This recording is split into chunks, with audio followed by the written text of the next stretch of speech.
Welcome to Spiritual Foundations for Life. This is day number 291. Listen to this testimony from a Christian woman.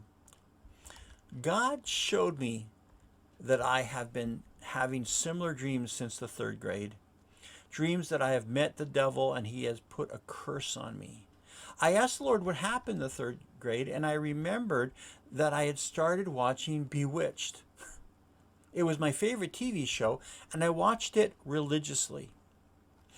Because of that show, I became interested in spiritual powers. Along with many of my school friends, I read books on ghosts and ESP and palm reading, and even a book on spells and curses.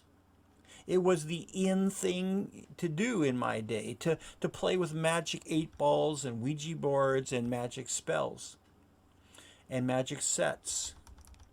Another one of my favorite shows was Gilligan's Island, where I got the idea to use my dolls as voodoo dolls to get back at my mother.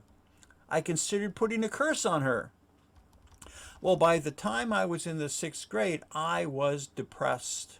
I started reading Edgar Allan Poe, and it became the only thing I craved. In high school, the dreams came back, and I became suicidal. By the grace of God, I invited Jesus into my life.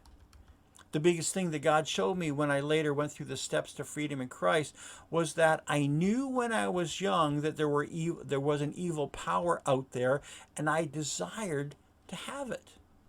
This wasn't hocus pocus to me anymore.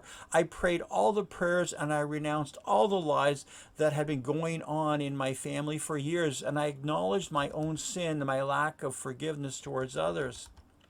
You know how it is when somebody has been in a cult for a long time and they get taken in for reprogramming or deprogramming? That's the way it was for me. It was like God locked me in a room and said, "Give me your brain. We're not leaving until you do get your brain reprogrammed." Well, it took an intensive week for me to see the lies which I'd been living. I had no idea how bad the lies had been. Wow. But she was set free in Christ when she confronted the lies, renounced them, repented of them, and resisted them.